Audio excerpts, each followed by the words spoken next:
Presiden Amerika Serikat Donald Trump, Ibu Negara AS Melania Trump, serta Wakil Presiden JD Vance dievakuasi dari sebuah acara makan malam Asosiasi Koresponden Gedung Putih setelah terjadi insiden penembakan di sekitar lokasi, Sabtu 25 April 2026 malam waktu setempat.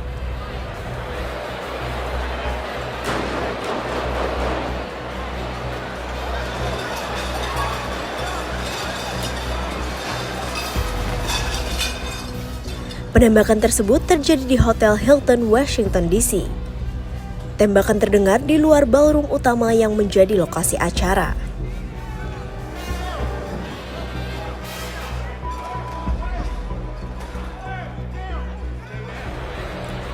Agen Secret Service langsung mengevakuasi Trump, Melania, dan JD Vance yang ada di atas panggung.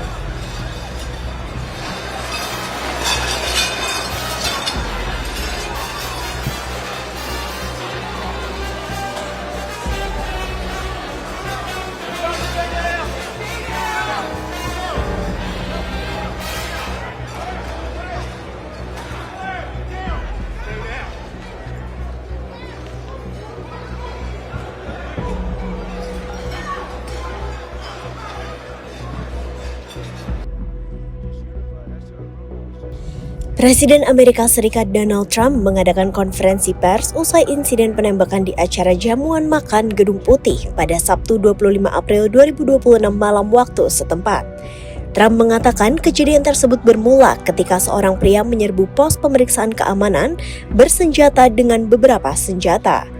Trump juga mengatakan seorang petugas tertembak, tetapi berhasil selamat karena mengenakan rompi anti peluru. This was an event dedicated to freedom of speech that was supposed to bring together members of both parties with members of the press. And in a certain way it did, because the fact that they just unified, I saw a room that was just totally unified. It was in one way a very beautiful thing to see. A man charged a security checkpoint armed with multiple weapons. And he was taken down by some very brave members of Secret Service, and they acted very quickly and have just released, for purposes of transparency, clarity, I've ordered it to be put out. You probably have it by now, put out on Truth and put out on many of the platforms.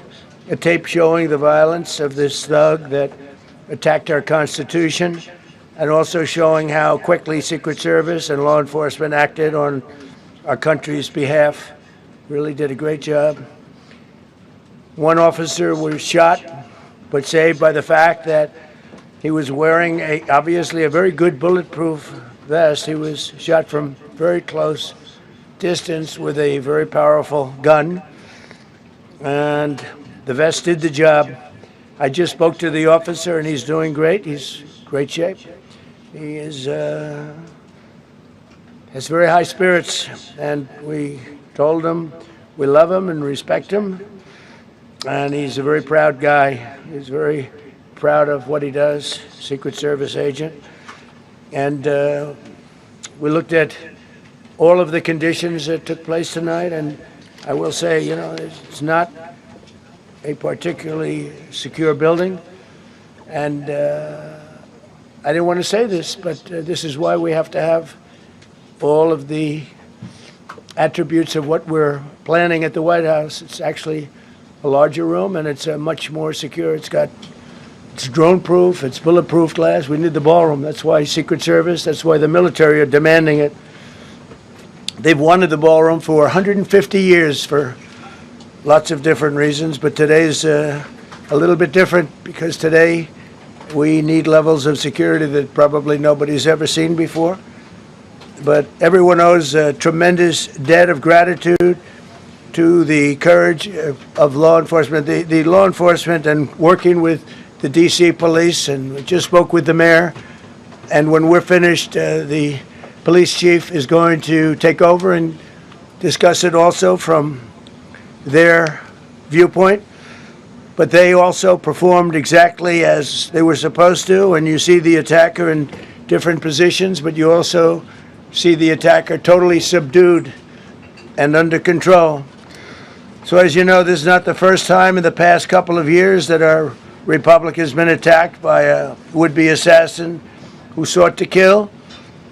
In Butler, Pennsylvania, less than 2 years ago, you all know that story, and in Palm Beach, Florida, a few months after that, we came close. We really had, again, we had some great work done by law enforcement.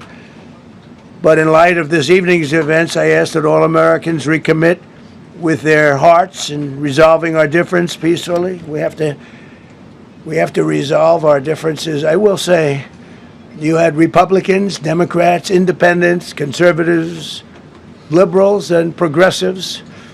Those words are interchangeable, perhaps, but maybe they're not. But yet everybody in that room, big crowd, record-setting crowd. There was a record-setting group of people.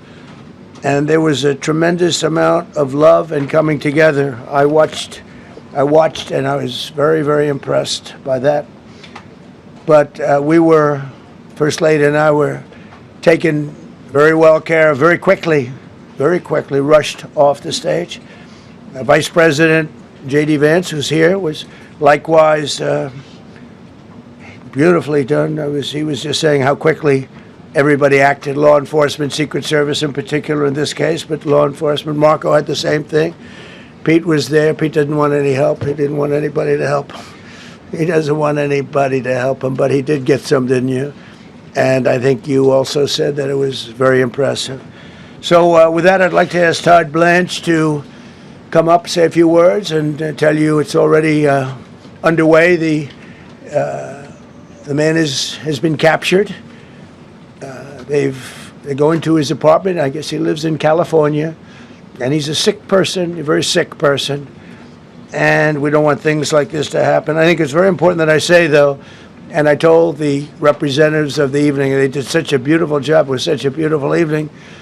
And again, they're talking about free speech in our Constitution. That's what it's all about, not just White House correspondence. It was really based on free speech in our Constitution. But I said very importantly that we'll do it again within the next 30 days, and we'll make it bigger and better and even nicer. So I just want to thank everybody that was involved. I also want to thank the press, the media. You've been very responsible in your coverage. I will say I've been seeing what's been out. You've been very responsible. So Todd Blanche, I'd like to say a few words, and then we're going to have cash. And then you're going to go on. We can ask, I guess we can take a couple of questions. I want to thank the First Lady that was a rather traumatic experience for her. There was a lot of action taking place up there very quickly. But again, the response time was really incredible. And we're going to reschedule. We're going to do it again. We're not going to let anybody take over our society. We're not going to cancel things out because we can't do that. We wanted to stay tonight. I will tell you, I fought like hell to stay. But it was protocol. They said, please, sir, because they didn't know there was a lot of action going on, and they didn't know could there be probably a lone shooter, but we'll find out. We'll find out very quickly. They have it very well under control. So I want to thank everybody very much. And Todd Blanche, please. Kepolisian Washington DC mengungkap identifikasi pelaku penembakan di acara makan malam yang dihadiri Presiden Donald Trump. Pihak berwenang telah mengidentifikasi pelaku penembakan, yaitu seorang pria berusia 31 tahun dari California. PLT Kepala Kepolisian Washington DC, Jeffrey Carroll, mengatakan tersangka diduga menginap di Hotel Washington Hilton, lokasi insiden terjadi. Hal itu dikatakan yang menjelaskan mengapa dia bisa berada di lokasi tersebut. So preliminary information, we do believe he was a guest here at the hotel. We have secured a room here in the hotel. And again, we'll go through the appropriate procedures to determine what was inside there. But that is secure. At this point, like I said, we believe he is the only suspect in this case. At this point, what we know is we know the individual charged the checkpoint with a firearm in his hand. We know he was running in the direction of the ballroom that the president was in, as well as other cabinet members. So what his specific motivation was, we can't say at this point. However, as we continue to investigate that, we'll continue to work towards that. What we have here is a multi-layered approach. The director spoke about it. We have officers on the outside from the Metropolitan Police Department along with the escort. The inside portion of any presidential site is handled by the Secret Service and law enforcement partners. This is a multi-layered approach. The point of this checkpoint is to intercept individuals that were there, and what we see in this case is when he reached that checkpoint, Secret Service agents and law enforcement engaged him immediately. They were able to bring him into custody and prevent anyone from being harmed.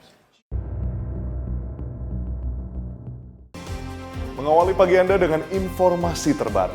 Satu langkah lebih dekat, satu langkah lebih mencerahkan.